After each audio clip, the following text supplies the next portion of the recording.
Assalamu alaikum viewers, hope you are doing well and welcome to my channel. So yes viewers, today in this video I will tell you how to use SPSS and I hope this video will be very helpful for you because nowadays SPSS is the widely used program. But we have still such researchers and students who don't know how to use SPSS. But viewers, you don't have to worry at all because you will learn from this video very easily and quickly. And then you can to analyze the data. So viewers, let's move on to the introduction of SPSS by Ms. Zoya Abid Ali. So as you can see the overview of the SPSS on this slide. What is SPSS? And consider what is the abbreviation of SPSS? Statistical Package for Social Sciences. And the history of the SPSS is also given here. It was first launched in 1968. Since SPSS was acquired by IBM in 2009, it's officially known as IBM SPSS Statistics, but most users still just refer to it as SPSS. And the most important point, let you know that SPSS is not the only statistical software, while some of the other more common statistical packages include Stata, SAS, Minitab, and eViews, and there are also many others. Alright, moving on to uses of SPSS. जी हाँ, अब हम यहाँ पर देखेंगे कि SPSS use कहाँ होता है. It is a widely used program for statistical analysis in social sciences, and it is also used by market researchers, health researchers, survey companies, government, education researchers, marketing organizations, and others. जी viewers, SPSS का जो use है वो आजकल बहुत ज़्यादा बढ़ता जा रहा है, और वो क्यों बढ़ता जा रहा है उसके पीछे क्या वजह है कि इसका इस्तेमाल इतना क्यों ज़्यादा होता जा रहा है. SPSS का यूज़ इसलिए बढ़ता जा रहा है कि एक ऐसा सॉफ्टवेयर है जिससे हम लोग हाईली कॉम्प्लेक्स डाटा को ईजीली मैनिपुलेट और एनालाइज कर सकते हैं. तो जी व्यूअर्स, यहाँ तक आपने SPSS की हिस्ट्री देखी और इसके यूजेस देखे कि ये कहाँ कहाँ इस्तेमाल होता है. तो चलिए अब नेक्स्ट क्या है. जी हाँ व्यूअर्स, यहाँ पर आप लोग इंस्टॉलेशन पाथ देख रहे हैं. बहुत सारे व्यूअर्स ऐसे हैं जिनके पास अभी तक SPSS नहीं है, क्योंकि वो जब भी SPSS को इंस्टॉल करने लगते हैं तो वो बहुत ज़्यादा प्रॉब्लम को फेस करते हैं.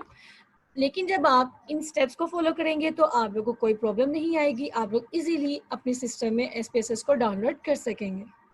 तो चलिए इन स्टेप्स पर गौर करते हैं. ये स्टेप्स है क्या, इनको आप लोगों ने फॉलो लाजमी करना है, फिर आप लोग के पास SPSS इंस्टॉल इजीली हो जाएगा. तो फर्स्ट स्टेप क्या है जी, गूगल है. गूगल के बाद ये आपके पास एक लिंक है, इसको वहाँ पे पेस्ट कीजिएगा. उसके बाद आप एक अकाउंट क्रिएट कीजिएगा. उसके बाद आप लोग डाउनलोड फॉर विंडोज 64 बिट पे क्लिक कीजिएगा. देन आप इंस्टॉल कर लीजिएगा, और जब आपके पास इंस्टॉल हो जाएगा तो आपने SPSS को फिर ओपन करना है. तो जी व्यूअर्स, इन स्टेप्स को फॉलो करने के बाद जब आप लोग SPSS को इंस्टॉल कर लेंगे, इंस्टॉल करने के बाद जब आप SPSS को ओपन करेंगे तो आपके पास इस तरह से स्प्रेडशीट ओपन हो जाएगी, जो कि मैं आप लोग के साथ अभी शेयर करती हूँ.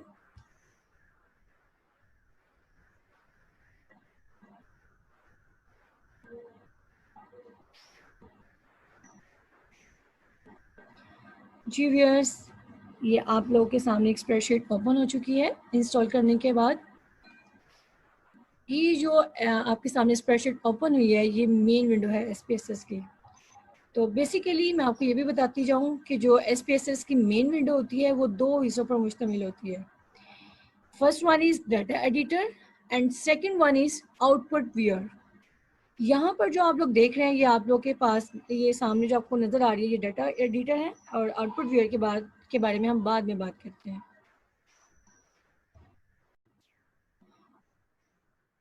और व्यूअर्स, ये जो डाटा एडिटर है ये मज़ीद दो हिस्सों पर मुश्तमिल है. जैसे कि आप लोग देख रहे हैं कि एक वेरिएबल व्यू है जो मैंने ओपन की हुई है, और जो मेरे पास दूसरी है वो डाटा व्यू है. और ये जो मेरे सामने स्प्रेडशीट ओपन है, इसको वेरिएबल व्यू कहते हैं. इस वेरिएबल व्यू में मैं इजीली अपने वेरिएबल्स को डिफाइन कर सकूंगी, और जब मैं वेरिएबल्स को डिफाइन करूंगी तो उसके बाद मैं डाटा व्यू पे जाऊंगी. डाटा व्यू में यहाँ पर मैं अपना डाटा एंटर कर सकूंगी वेरिएबल्स के अकॉर्डिंग. तो जी हाँ, अब यहाँ पर डाटा एंटर करने के लिए पहले मेरे पास कुछ एग्जांपल्स होनी चाहिए, तो फिर मैं इसमें डाटा एंटर कर सकूंगी और आपको सिखा सकूंगी. तो चलिए, इसके लिए पहले हम एक टॉपिक मैंने एक चूज़ किया है, मैं उस टॉपिक से रिलेटेड आपको एग्जांपल्स दिखाऊंगी, फिर हम इसमें डाटा एंटर करते हैं।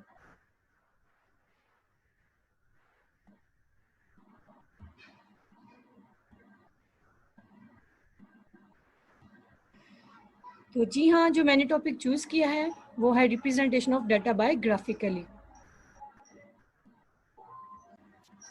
Representation of data by graphically से मुराद के डाटा को ग्राफ्स की मदद से रिप्रेजेंट करना, और जो ग्राफिकली रिप्रेजेंटेशन होती है वो बहुत ज़्यादा इफेक्टिव होती है, क्योंकि ग्राफ्स की मदद से हम डाटा को इजीली अंडरस्टैंड करते हैं और उसके बाद हम कंक्लूजन ड्रा कर सकते हैं। तो यहाँ पर अब मैं कौन कौन से ग्राफ बनाने जा रही हूँ: बार ग्राफ, पाई चार्ट, सब divided bar chart and multiple bar chart. All right, now I am going to start how to construct bar graph in SPSS after entering data. Ji viewers, यहाँ पर पहले मैं बात करूँगी कि bar graphs होते क्या हैं। तो जैसे कि आप लोग यहाँ पे डेफिनेशन देख सकते हैं बार ग्राफ की, कि bar graphs are the pictorial representation of data in the form of vertical और हॉरिजॉन्टल रेक्टेंगुलर बार्स। जी ये देखें, आपके सामने ये एक डायग्राम है। इस डायग्राम में आप लोग देख सकते हैं कि जो हमारा डाटा होता है, इसमें डाटा को रिप्रेजेंट किस तरह से किया गया, बार की फॉर्म्स में किया गया। और ये बार्स जो है वर्टिकली भी हो सकते हैं और हॉरिजॉन्टली भी हो सकते हैं।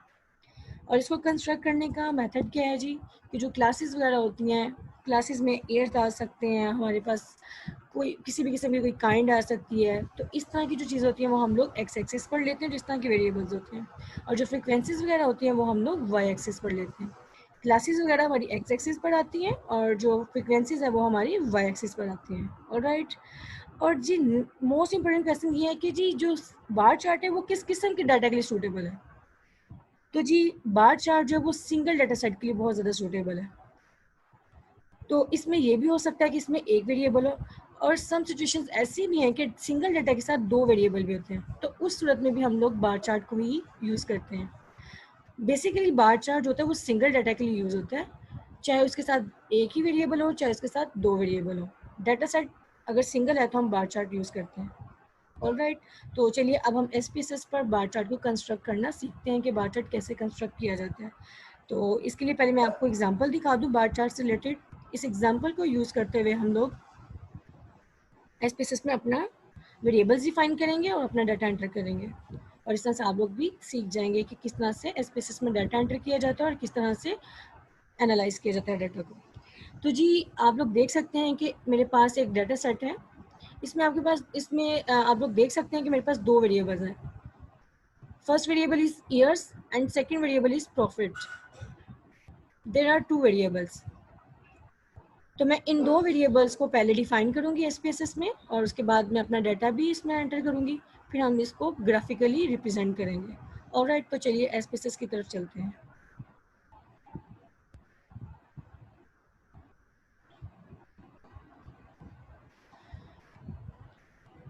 तो जी व्यूअर्स, आप लोग को मैंने अभी जो एग्जांपल दिखाई है उसमें मेरे पास जो पहला वेरिएबल है वो है ईयर्स। तो यहाँ पर पहले हम लोग ईयर्स को डिफाइन करेंगे। तो ईयर्स को ईयर्स को मैंने यहाँ लिख दिया। तो ईयर्स, मैं ये भी आपको एक बात बताती जाऊँ जो बहुत ज़्यादा इंपॉर्टेंट है, कि यहाँ पर वेरिएबल्स को डिफाइन करने के लिए कुछ रूल भी हैं। ये वेरिएबल व्यू में जब हम अपना वेरिएबल डिफाइन करते हैं तो इसके कुछ रूल हैं। अगर हम इन रूल्स को फॉलो नहीं करेंगे तो हम लोग अपना वेरिएबल डिफाइन नहीं कर सकते। अगर हम उन रूल्स के अकॉर्डिंग अपना वेरिएबल डिफाइन करेंगे तो हम इजीली अपना वेरिएबल को यहाँ डिफाइन कर सकेंगे। तो वो रूल्स मैं आपको दिखा दूँ कि उन रूल्स के बगैर हम अपना वेरिएबल डिफाइन नहीं कर सकते। सो यस, मैं आपको रूल्स दिखा दूँ। जी व्यूअर्स, इस स्लाइड में आपको रूल्स नज़र आ रहे होंगे। तो पहला रूल क्या है जी, कि no spaces but can use underscores. हम लोग जब भी वेरिएबल डिफाइन करेंगे वेरिएबल व्यू में, तो इसमें हम लोग स्पेस यूज़ नहीं कर सकते। अंडरस्कोर यूज़ कर सकते हैं लेकिन स्पेस हम लोग नहीं दे सकते। पहला रूल तो ये हो गया। सेकंड रूल इसका क्या है कि हम स्पेशल कैरेक्टर्स भी यूज़ नहीं कर सकते, जैसे कि हैशटैग है, @ है और उसके बाद एंड। हम इस तरह का कोई स्पेशल कैरेक्टर भी यूज़ नहीं कर सकते। और थर्डली क्या है जी, कि मस्ट स्टार्ट विद लेटर्स।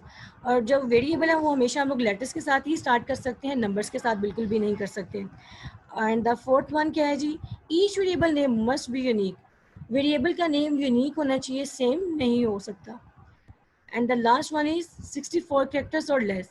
इसकी जो हमारे पास विड्थ है वो 64 कैरेक्टर से लेस होनी चाहिए, इससे ज़्यादा नहीं। अगर हम इन सारे रूल्स को फॉलो करेंगे तो हम अपना वेरिएबल डिफाइन कर सकेंगे, अदरवाइज हम लोग डिफाइन नहीं कर सकते।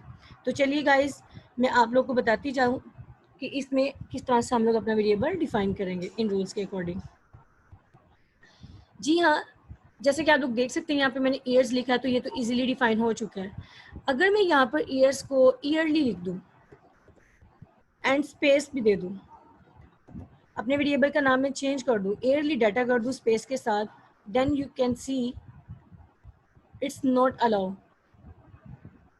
इसने हमें ये देखिए फौरन से नोटिफिकेशन दे दिया है, ये इलीगल कैरेक्टर है क्योंकि इसमें मैंने स्पेस दी थी और यहाँ पे स्पेस अलाउ नहीं है। सेकंड वन क्या था कि हम स्पेशल कैरेक्टर्स भी यूज़ नहीं कर सकते। स्पेशल कैरेक्टर्स कौन से थे? हैशटैग था एंड @ था, तो ये देखिए इसके साथ भी ये डिफाइन नहीं करेगा।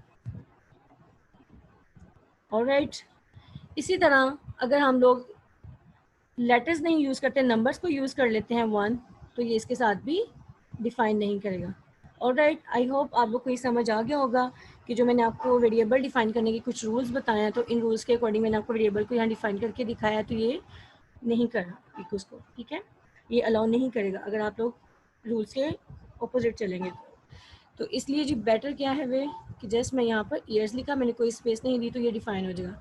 देन क्या है जी कि अब मैंने वेरिएबल तो डिफाइन कर दिया अपना, अब वेरिएबल की टाइप भी बतानी है आपने कि किस टाइप का वेरिएबल है। तो ईयर्स आपको पता है कि किस टाइप के होते हैं, न्यूमेरिकल होते हैं। 2017, 18, 19, 20, तो ये सारे आपके पास न्यूमेरिकल टाइप होते हैं। अगर आप लोग न्यूमेरिकली नहीं, आपका वेरिएबल स्ट्रिंग टाइप है, तो आप उसकी टाइप चेंज कर सकते हैं यहाँ पे क्लिक करके। मेरा न्यूमेरिक है तो मैंने न्यूमेरिक पर ही रहने दिया, अगर आपका स्ट्रिंग है तो आप स्ट्रिंग पर ही क्लिक कर दें। लेकिन मेरे पास यहाँ पर जो डाटा है वो न्यूमेरिकल ही है, ईयर्स है, तो वो मैं इसकी टाइप न्यूमेरिक ही रहने दूँगी। नेक्स्ट है जी विड्थ। विड्थ एक्चुअली आपको जो वेरिएबल हमने डिफाइन किया उसकी विड्थ बताएगी, उसका साइज बताएगी। जैसे स्पेलिंग यहाँ पर मेरे पास कितने हैं, 1 2 3 4 5, तो इसकी विड्थ मैं 5 भी रख सकती हूँ, कम भी कर सकती हूँ, ज़्यादा भी कर सकती हूँ 5 से। इस तरह करूँ, इस ऊपर से मैं क्लिक करूँगी तो ज़्यादा होती जाएगी, नीचे क्लिक करूँगी तो कम होती जाएगी। तो आप लोग इजीली इसकी विड्थ भी चेंज कर सकते हैं। अगर आपका डाटा डेसिमल पॉइंट्स में है तो आप इसका डेसिमल पॉइंट भी चेंज कर सकते हैं, ज़्यादा भी कर सकते हैं, कम भी कर सकते हैं। तो मेरे पास ईयर्स में डाटा है तो ये पॉइंट्स में नहीं है, तो मैं इसका 0 भी कर दूंगी। ऑलराइट, लेबल्स में आप क्या हो सकता है कि लेबल में आप वेरिएबल का नाम चेंज करना चाहते हैं, कोई और उसको नाम देना चाहते हैं, तो आप यहाँ पर लेबल में इसका नाम चेंज कर सकते हैं। जी नेक्स्ट वैल्यूज़ में कुछ भी नहीं कर रही इसको अभी। नेक्स्ट है जी मेजरमेंट स्केल्स हैं व्यूअर्स। मैं आपको ये भी बताती चली जाऊँ कि जो मेजरमेंट स्केल होते हैं वो हमारे पास नॉमिनल होता है, ऑर्डिनल होता है, और स्केल में फर्दर 2 टाइप्स होती हैं, इंटरवल एंड रेशियो स्केल। तो चलिए पहले मैं आपको इनका भी थोड़ा सा बताती चली जाऊँ कि नॉमिनल क्या होता है, ऑर्डिनल क्या होता है, रेशियो क्या होता है एंड इंटरवल क्या होता है। जब आपको मेजरमेंट स्केल अच्छी तरह समझ आ जाएगी तो आप अपने वेरिएबल के लिए मेजरमेंट स्केल को आसानी से चूज़ कर सकेंगे। तो चलिए पहले आपको इनकी थोड़ी सी डिस्क्रिप्शन दे दूँ ताकि आप लोग के लिए वेरिएबल को डिफाइन करना आसान हो जाए।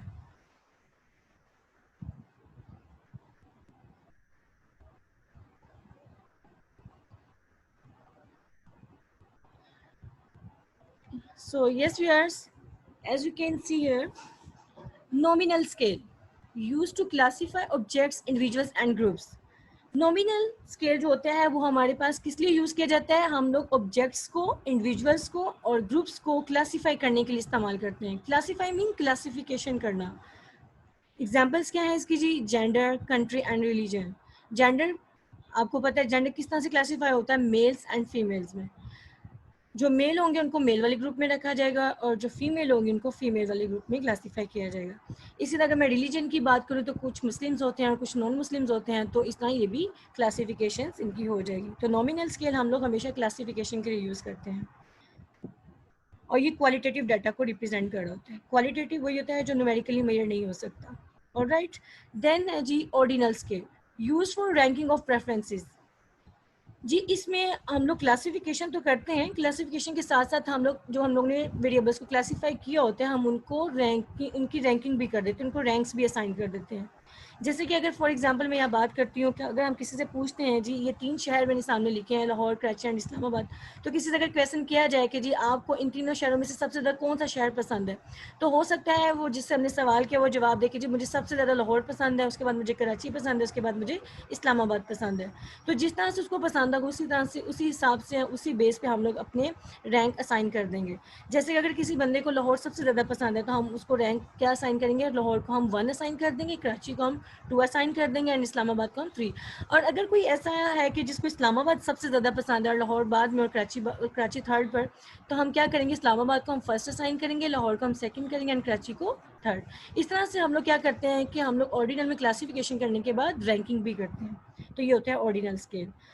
Then interval scale, these scale have equal distances between the points of a scale. Example क्या है जी, स्ट्रांगली एग्री, स्ट्रांगली डिसएग्री।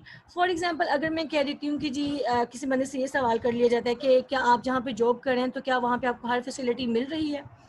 अगर मैंने किसी से ये सवाल किया है तो हो सकता है वो उसका जवाब दे दे कि स्ट्रांगली एग्री, हो सकता है कि वो उसका आंसर करे कि जी स्ट्रांगली डिसएग्री, हो सकता है कि कोई भी उसका आंसर ना करे। ठीक है, तो उसी जो उसने हमें मैग्नीट्यूड दे, जो हमने मैग्नीट्यूड बनाई हुई है इसकी, वो उसके अकॉर्डिंग हमें इसका आंसर देगा, तो हम उस मैग्नीट्यूड को भी रैंक असाइन करेंगे।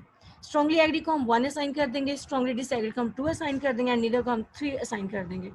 तो जो इंटरवल स्केल होता है ये हमें रैंकिंग भी देता है, रैंकिंग के साथ साथ ही हमें वेरिएबल्स की मैग्नीट्यूड भी बताता है, और इसके साथ साथ ही हमारे जो पॉइंट्स होते हैं स्केल के उनका इक्वल डिस्टेंस भी हमें देता है। जैसे कि अगर मैंने स्ट्रांगली एग्री को 1 असाइन किया, अगले को मैंने 2 असाइन किया और अगले को मैंने 3, तो 1 के बाद 2, 2 के बाद 3, तो आप लोग देख सकते हैं, समझ सकते हैं कि 1 के बाद 2 है, 2 के बाद 3 है, तो ये इक्वल डिस्टेंस है। तो इंटरवल जो स्केल होता है वो हमेशा इक्वल डिस्टेंस रखता है। And the last scale is that ratio, difference between measurements true zero exist. जी हाँ, इसका मतलब ये है कि zero, true zero exist mean कि अगर जीरो है तो जीरो ही उसका मतलब है, इसमें हम लोग खुद से अज्यूम वैल्यूज नहीं करेंगे। जबकि जो ऑर्डिनल और इंटरवल होता है उसमें हम लोग खुद से वैल्यूज ज्यूम करते हैं कि जिसने जो जिस चीज़ को हमने, जैसे कि मैं ऑर्डिनल की बात करूं कि अगर हमने लाहौर को पहले प्रेफर किया, कराची को बाद में किया और लास्ट में हमने इस्लामाबाद को किया, तो हमने उसका लाहौर को कह दिया जी कि 1 उसको कह देंगे, 2 उसको कह देंगे, 3 उसको कह देंगे। 1, 2 जो थर्ड मेरा कहना था वो मेरा अज्यूम था, मैंने खुद से कहा था, वो आर्बिट्रेरी वैल्यूज है। और इंटरवल में भी इसी तरह मैंने स्ट्रांगली एग्री को 1 और स्ट्रांगली डिसएग्री को मैंने 2 कहा, तो ये भी मेरे पास एक अज्यूम्ड वैल्यूज है। ऑर्डिनल और इंटरवल में हम लोग आर्बिट्रेरी वैल्यू मीन टू से अज्यूम्ड वैल्यूज हम लोग यूज करते हैं। लेकिन जो हमारे पास रेशियो स्केल होता है इसमें हम लोग अज्यूम्ड वैल्यू यूज नहीं कर सकते, इसमें जो एग्जैक्ट वैल्यूज होती हैं हम वही यूज करते हैं। अगर किसी की एज 24 है तो हम 24 ही लिखेंगे, हम 25 नहीं लिख सकते। और अगर किसी की इनकम 10,000 है तो हम 10,000 ही लिखेंगे, हम 20,000 नहीं लिख सकते। कहने का मकसद है कि रेशो में हम लोग जो एग्जैक्ट चीज़ है हम उसी को ही एक्सप्लेन करेंगे, हम खुद से अज्यूम कुछ भी नहीं करेंगे। तो ये होता है ratio scale. Alright, I hope आप लोग को ये मेजरमेंट स्केल्स समझ आ गए हैं, और इन मेजरमेंट स्केल्स को समझने के बाद आप अपने वेरिएबल्स को बहुत अच्छे से आप डिफाइन कर सकते हैं स्पेसेस में डाटा एंटर करते हुए। तो चलिए अब हम लोग स्पेसेस की तरफ जाते हैं।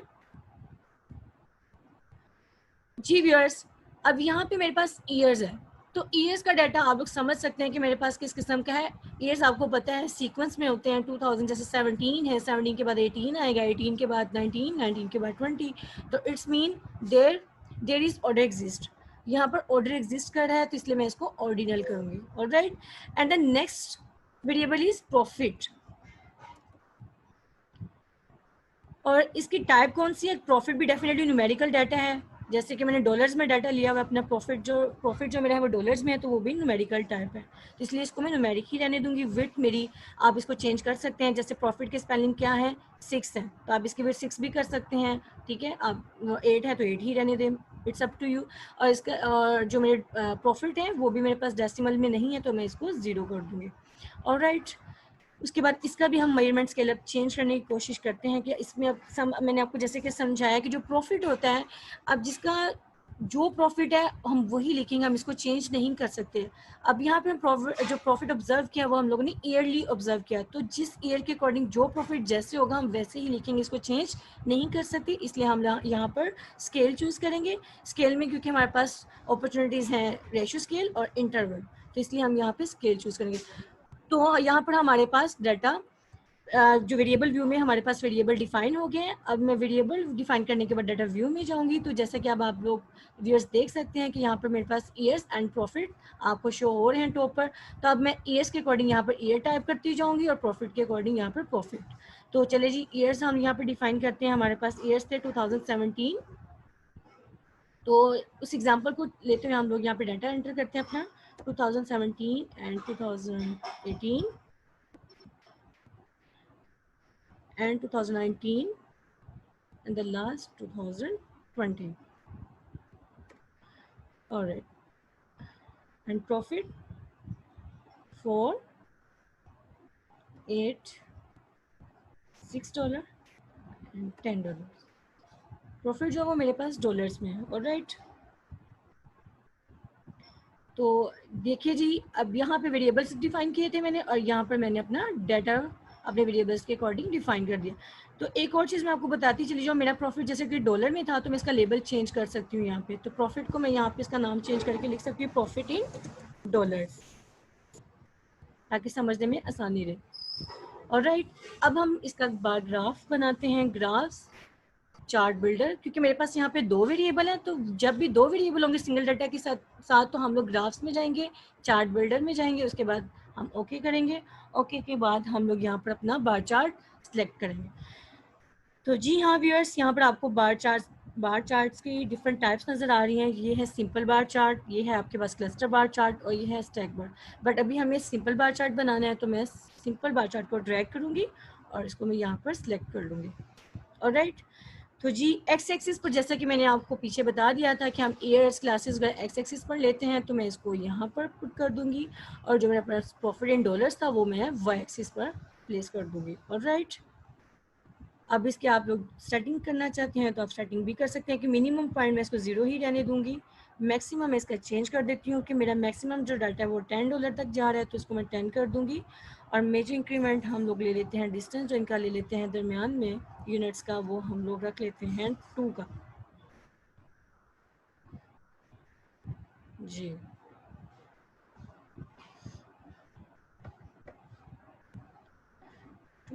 And then okay.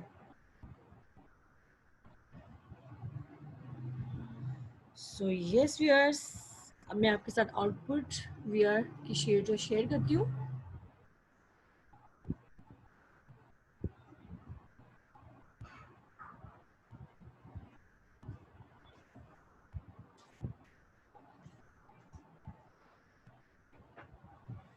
So viewers, as you can see here, bar chart. Here you can see at horizontal axis or x-axis, we take years and y-axis और vertical axis profits. कि जी मैंने x-axis पर years लिए हैं और y-axis पर मैंने अपना मीन प्रॉफिट डॉलर्स लिया है। ऑलराइट, और आप लोग देख सकते हैं कि जी ये मेरे पास बार चार्ट बन गया। तो इस तरह से आप लोग इसको कंस्ट्रक्ट कर सकते हैं स्पेशली। तो चलिए अब नेक्स्ट हम अपना ग्राफ देखते हैं, सब डिवाइडेड बार चार्ट।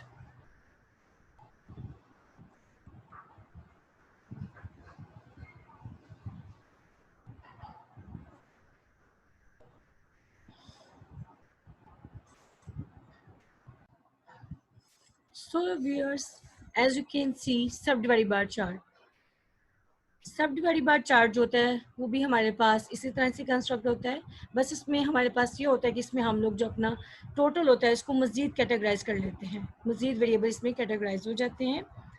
तो जो अब देखते हैं कि किस किस्म के डाटा के लिए ज़्यादा सूटेबल है। Single and double data sets are suitable for subdivided chart. इसमें हम सिंगल डाटा के लिए भी इसको यूज़ किया जा सकता है और डबल डाटा सेट्स के लिए भी यूज़ किया जा सकता है। अगर हम सिंगल डाटा सेट की बात करें तो सिर्फ जब हमारे पास टोटल्स गिवन होंगे किसी भी वेरिएबल के, तो तब हम सब डिवाइडेड बार चार्ट यूज़ कर सकते हैं। और डिवाइडेड जो डबल डाटा सेट्स हैं, डबल डाटा सेट भी हो और उसके साथ टोटल भी हो, तो उस सूरत में हम सब डिवाइडेड बार चार्ट यूज़ करेंगे। अगर हमारे पास टोटल गिवन नहीं है, जस्ट डबल डाटा सेट है, तो हम तब सब डिवाइडेड बार चार्ट यूज़ नहीं करेंगे। ये पॉइंट आपने याद रखना है, ये बहुत इंपॉर्टेंट पॉइंट है व्यूअर्स। मैं फिर से रिपीट कर रही हूँ कि जो सब डिवाइडेड बार चार्ट है वो जस्ट सिंगल डाटा सेट के लिए यूज़ होगा, और अगर डबल डाटा सेट है उसके साथ तो उसके साथ शर्त ये भी है कि उसके साथ भी डबल डाटा सेट के साथ उसका टोटल भी होना चाहिए, थर्ड कॉलम टोटल का भी होना चाहिए। अगर टोटल गिवन है तो हम सब डिवाइडेड लगाएंगे डबल डाटा सेट के लिए, अदरवाइज हम डबल डाटा सेट के लिए सब डिवाइडेड यूज नहीं करेंगे। उसके लिए हम लोग फर्दर नेक्स्ट बार चार्ट है मल्टीपल बार चार्ट, वो यूज करेंगे। तो आई होप आपको ये समझ आ गई होगी। तो अब हम इसको एसपीएसएस पे भी कंस्ट्रक्ट करते हैं। तो चलिए एसपीएसएस पर चलते हैं और इसके लिए भी हम लोग एग्जांपल पहले मैं आपको थोड़ा एक्सप्लेन कर दूं, फिर हम लोग एसपीएसएस पर जाते हैं। तो इसके लिए एग्जांपल आपके सामने है कि जी there were 500 people of blood group A. जी ब्लड ग्रुप ए में जो लोग थे उनको मैंने काइंड 1 कह दिया है, 300 ऑफ ब्लड ग्रुप बी इसको मैंने काइंड 2 कह दिया, and 400 of blood group O kind 3। After classification it was observed that for kind 1 there were 200 females. जी हाँ, जो ऊपर स्टेटमेंट थी वो टोटल थे, वो हमारे पास टोटल गिवन थे 500, 300 एंड 400, तीनों ग्रुप्स के लिए टोटल थे। अब उन टोटल्स को उसने कैटेगराइज कर दिया है मेल्स एंड फीमेल में। जैसे कि अब उसने कहा कि काइंड 1 जो था, वो काइंड 1 मैंने किसको कहा था, ग्रुप ए वालों को कहा था। तो काइंड 1 में फीमेल्स उसने अब हमें कैटेगराइज करके बता दी कि 200 फीमेल्स हैं। तो टोटल कितना था काइंड 1 का, 500 था, मतलब कि 500 में से 200 फीमेल्स हैं तो 300 उसके मेल रह गए। इसी तरह जो बी ग्रुप के हैं वो 300 थे टोटल, तो 300 में से 100 फीमेल्स हैं तो पीछे 200 मेल्स रह गए। इसी तरह ग्रुप ओ में जो है वो हमारे पास टोटल 400 थे, तो 400 को मजीद कैटेगराइज किया गया, तो 200 फीमेल्स हैं तो 200 मेल्स रह गए। तो अब आप जैसा कि इस डाटा को देख सकते हैं, टोटल्स भी गिवन है और फर्दर टू टाइप्स का डाटा भी है, मेल्स एंड फीमेल्स का। तो इसमें हमारे पास डबल डाटा सेट भी है, मतलब 2 डाटा सेट्स हैं और टोटल भी है, तो इसलिए इसमें हम लोग सब डिवाइडेड बार चार्ट यूज कर रहे हैं। तो चलिए अब इस बेसिस पे हम इसको कंस्ट्रक्ट करते हैं।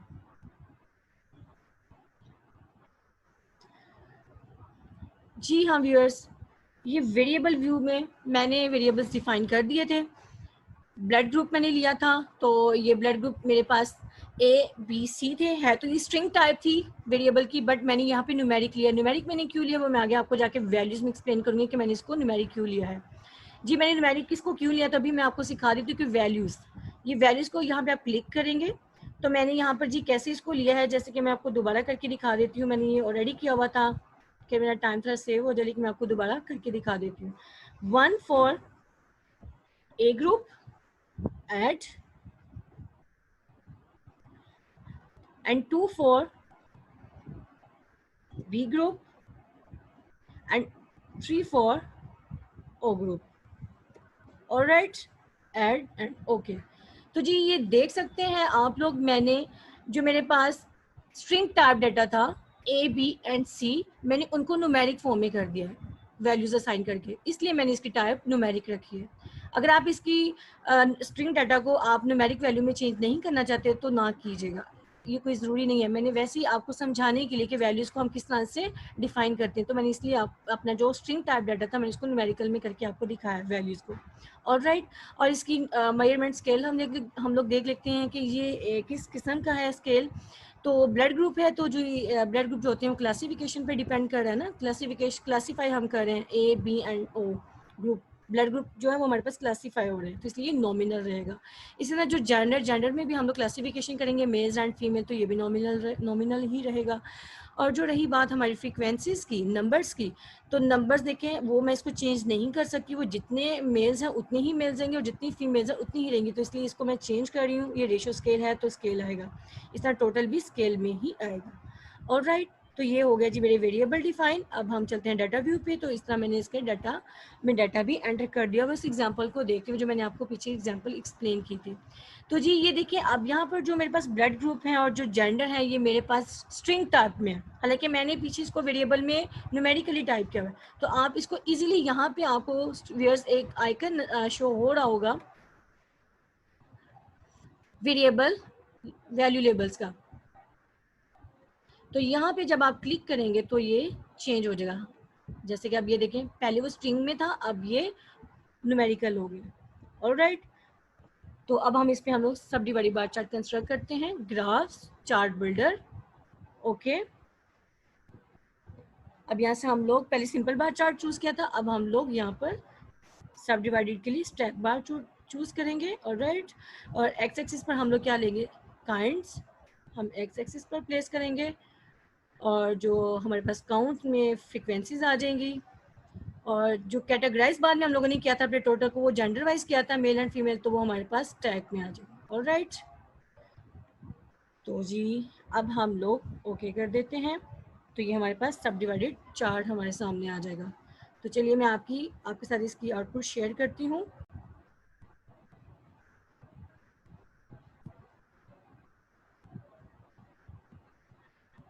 जी व्यूअर्स, अब देखें जी, ये आपके पास एक सब डिवाइडेड बार चार्ट सामने आ चुका है। इसमें मैंने एक्स एक्सिस पर काइंड्स ली थी ए बी एंड ओ, और यहाँ पर मैंने फ्रीक्वेंसीज ले ली थी। ऑलराइट, तो यहाँ पे आपने आपको बता दिया है कि मेल जो है वो अपर लेवल है और जो फीमेल है वो लोअर लेवल है। ऑलराइट, जो हमारे पास लोअर पोर्शन है वो फीमेल को शो कर रहा है और जो अपर पोर्शन है वो हमारा मेल्स को शो कर रहा है। तो जैसे कि हमने कैटेगराइज किया था कि हमारे पास ब्लड ग्रुप जो ए था उसमें कितनी फीमेल्स थी, हमारे पास 200 फीमेल्स थी। ऑलराइट, और ब्लड ग्रुप बी में हमारे पास कितनी थी, और जी बी जो ग्रुप था उसमें हमारे पास 100 फीमेल्स थी। तो जैसे कि आप लोग ये देख सकते हैं कि 100 पे आई हैं फीमेल्स। और ब्लड ग्रुप ओ में हमारे पास फीमेल्स 200 थी, तो ये 200 था। ऑलराइट, और ब्लड ग्रुप का टोटल 500 था और ग्रुप बी का 300 था और इसका 400 था ओ का। तो ये आपके सामने सब डिवाइडेड बाय चार्ट बनकर आ गया है। तो मुझे उम्मीद है कि आप लोग को ये समझ आ रही होगी। तो चलिए अब हम नेक्स्ट ग्राफ की बात करते हैं, मल्टीपल बार चार्ट की।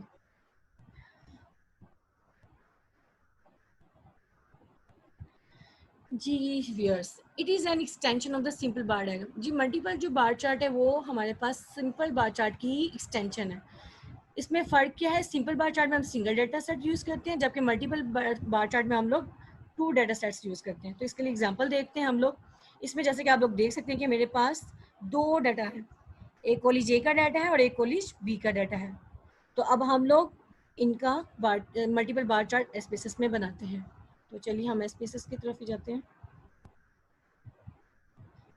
ऑलराइट,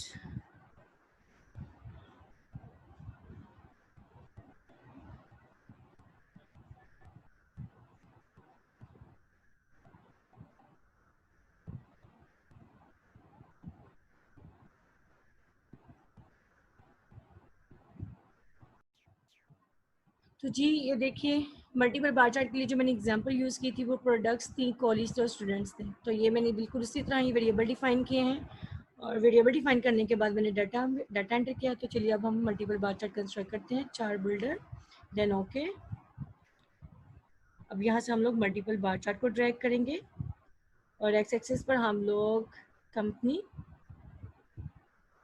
उसके बाद जो स्टूडेंट्स थे वो हमारे वाई एक्सिस पर आएंगे। और जो मल्टीपल बार चार्ट का मतलब होता है कि एक से ज़्यादा बार। तो हमारे पास 2 डाटा है, एक कॉलेज ए का है और एक कॉलेज बी का है। तो जो कॉलेजेस हैं वो अब हमारे पास क्लस्टर्स में आएंगे। ऑलराइट, तो अब हम लोग इसको ओके करेंगे। तो ये हमारे पास मल्टीपल बार चार्ट बन जाएगा। तो चलिए अब मैं इसके आपके साथ इसकी आउटपुट शेयर करती हूँ। जी व्यूअर्स, ये अब आपके सामने मल्टीपल बार चार्ट है। ये जी एप्पल का है, ये है जी ओप्पो का और ये है जी सैमसंग का। College A and college B, college A college B, college A and college B. तो जी आप इस ग्राफ को देखते हुए इजीली कंक्लूजन ड्रा कर सकते हैं कि सबसे ज़्यादा जो कौन सा ब्रांड यूज़ हो रहा है, ओप्पो यूज़ हो रहा है दोनों कॉलेजेस में।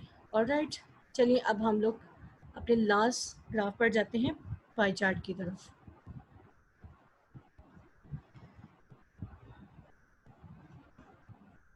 जी, पाई चार्ट जो होता है ये भी सिंगल डाटा सेट के लिए ही यूज़ होता है, लेकिन इसमें हम लोग क्या करते हैं कि एक सर्कल में डिफरेंट सेक्टर्स बना लेते हैं एक सिंगल डाटा के। और इसको बनाने का फॉर्मूला क्या होता है जी, given data divided by total value of the data, जो टोटल करके आता है सारी वैल्यूज़ को करके, और मल्टीप्लाई बाय 360 डिग्री, क्योंकि सर्कल है तो सर्कल का एंगल कितना होता है, 360 होता है इसीलिए। तो चलिए अब हम इसकी एग्जाम्पल देखते हैं। A teacher surveys her class on the basis of their favourite sports. तो जी स्पोर्ट्स का हमारे पास एक डाटा है, तो अब हम लोग इसको भी यहाँ पर एस बेसिस पर डिफाइन करते हैं। राइट, तो चलिए एस बेसिस पर मैं आपको करके दिखाती हूँ।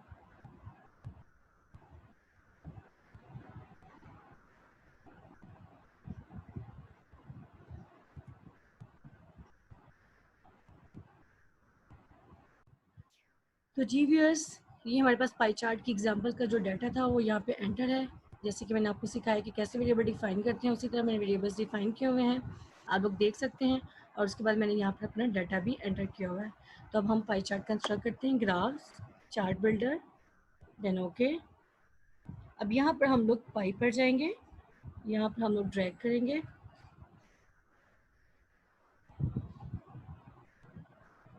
एक्स एक्सिस पर हमारी गेम्स आ जाएंगी और नंबर ऑफ स्टूडेंट्स जब हमारे पास वो एक्सिस पर आ जाएंगे। ऑलराइट, तो चलिए यहाँ से हम इसको वैल्यू पर कर देते हैं और देन ओके। तो जी अब आपके सामने मैं इसकी आउटपुट शेयर कर दूँ पाई चार्ट की। तो जी व्यूअर्स, ये आपके सामने पाई चार्ट भी कंस्ट्रक्ट हो गया है। तो जी ये सारे ग्राफ्स के साथ साथ मैंने आपको स्पेसिस में डाटा एंटर करना भी सिखा दिया, वेरिएबल्स भी डिफाइन करना सिखा दिया, आप लोग को ग्राफिकली एनालिसिस भी करना सिखा दिया। तो आई होप ये वीडियो आपके लिए बहुत ज़्यादा हेल्पफुल रहेगी डाटा को एनालाइज करने के लिए। तो उम्मीद है कि आप लोगों को ये मेरी वीडियो अच्छी लगी होगी। तो व्यूअर्स, मेरी वीडियो को लाइक, शेयर और सब्सक्राइब करना मत भूलिएगा। ओके, अल्लाह हाफिज़। Don't forget to like, share and subscribe to my channel. Allah Hafiz viewers.